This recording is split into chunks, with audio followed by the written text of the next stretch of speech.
Okay, so what if the big political changes of the last century weren't random? What if they were all part of some hidden 80-year plan? Well, that is the absolutely explosive thesis at the heart of Rose L. Martin's 1966 book, Fabian Freeway. She claims to have uncovered a hidden history, and in this explainer, we're going to break down her core arguments. The book really hooks you right from the get-go with this idea of unseen Fabian master planners. I mean, listen to that phrase. Rose Martin, the author, isn't talking about some kind of violent, messy revolution. No, she's painting a picture of something much more subtle. A sophisticated, intellectual movement, a deliberate, high-speed push to change society by forces that, most of us would never even notice. All right, so how does she actually make this argument? Well, our journey today is going to follow her logic. We'll start with her whole freeway to socialism idea. Then we'll go back to the very beginning in London. We'll see how these ideas supposedly crossed the Atlantic, infiltrated Washington, and finally, what she says was the ultimate goal, the Great Society. All right, first up, a freeway to socialism. And you gotta understand, this isn't just a catchy title. It's really the core metaphor she uses for her entire thesis. So the central claim of the book is this. We've all been looking for the wrong kind of revolution. Martin argues it was never going to be some big, violent, overnight thing. Instead, she says it was a slow, patient, intellectual movement, one designed to totally reshape Britain and America from the inside out. It's like a quiet takeover of ideas happening over generations, not a fight in the streets. So, where did a plan this big even start? Well, according to the book, the story begins not in some war room or secret bunker, but in a quiet London parlor back in 1884. This is where a group called the Fabian Society was born. So what is Fabian Socialism, at least according to Martin? It really comes down to one key idea, their method. And the word she uses is permeation. Think about that. The strategy isn't to smash institutions from the outside. It's to get inside them, to slowly, subtly influence government, education, the civil service, everything from within. It's all about playing the long game. Now, this is where her argument gets really interesting. She draws this sharp contrast, right? You've got the Fabian method, slow, gradual, working from within. Then you have the communist method, violent revolution, total overthrow. They look like complete opposites, but, and this is the core of her claim, she says the end goal is exactly the same. A world socialist state, just two different highways leading to the same exact place. So who were the masterminds, according to the book? Well, she points to the circle of, charming, witty, and really well-connected intellectuals. We're talking about big names like the playwright George Bernard Shaw, the influential thinkers Sidney and Beatrice Webb, H.G. Wells. Martin's point is that their respectability was their greatest weapon. They made these radical ideas sound smart, reasonable, even fashionable. Of course, ideas are one thing, but you need an institution to really spread them. And Martin argues the Fabians created a powerhouse, the London School of Economics. You've heard of it, right? It's world famous. Well, she makes this pretty shocking claim that with help from American money, the LSC essentially became a global factory, churning out Fabian-trained socialists who would then spread out across the world. Okay, so that's all happening in London. The big question is, how did these ideas make the jump over to America?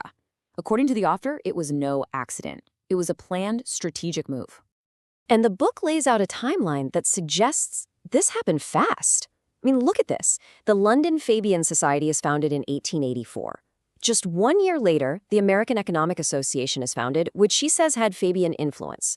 A decade later, you've got an American Fabian Journal. And then, and this is key, by 1905, they're setting up society specifically to target college students. And that last point is so crucial to her argument, this focus on the next generation. Martin claims that these groups, like the Intercollegiate Socialist Society, weren't just some casual campus clubs. No, she saw them as powerful recruitment engines. Their whole purpose was to find the bright and ambitious young people on campus and essentially groom them to carry the torch. So, what happens to all these bright, ambitious students? Well, they graduate. And according to the book, they didn't just become professors. They went straight to Washington. This brings us to the next and maybe most critical part of her claim, the infiltration of the U.S. government.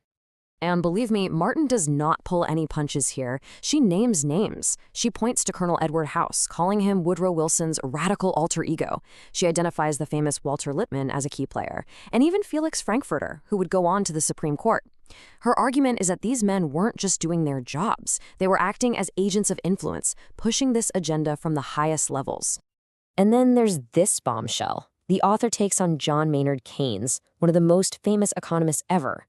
We're all taught that Keynesian economics, deficit spending, was meant to save capitalism during the Great Depression. But Martin flips that on its head. She claims it was a Trojan horse, a Fabian strategy, calculated to slowly destroy the capitalist system from within, all while pretending to save it. Okay, so this is where she tries to connect the dots from abstract ideas to actual government programs. She looks at the New Deal, things we all learn about in history class, like the Tennessee Valley Authority or the NRA. And she argues they weren't just random emergency measures. For her, they were a perfect match for the Fabian blueprint, getting the government to own power, control industry, and manage agriculture. So who was actually writing these policies? The book points to FDR's famous brain trust, naming people like Rexford Tugwell and Stuart Chase. And her accusation is pretty direct. These weren't just smart guys helping out the president.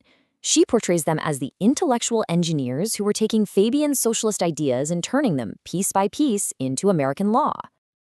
And all of this builds to her grand finale. This is where she brings the whole story right up to the moment she was writing in the mid-1960s and focuses on President Johnson's Great Society. Her goal here is to draw a straight line from her present day all the way back to that little room in London, 80 years earlier. So let's start with something you've probably heard before. This is President Lyndon B. Johnson in 1964. His call to build the Great Society became the famous name for all his huge new social programs. But here comes the twist, the final connection Martin makes. She points out something pretty startling. That exact phrase, the Great Society, wasn't new at all. In fact, it was the title of a book written way back in 1914 by Graham Wallas, who, remember, was one of the 4 original founders of the London Fabian Society. To Martin, there's no way that's a coincidence. It was a signal. So for the author, this was it. This was the culmination of the whole 80-year plan. The fact that a U.S. president was now using a slogan from a Fabian founder, well, in her eyes, that was the green light. It meant the high-speed Fabian Freeway was nearing its final exit, a socialist America, part of a new world federation. So Fabian Freeway lays out this incredible hidden history of the 20th century. It's a story driven not by armies, but by a secret intellectual plan. Now, whether you buy into her whole argument or not, her framework really makes you stop and think. It leaves you with a pretty big question. Where do our political ideas actually come from today? And who is really pulling the levers of influence behind the scenes?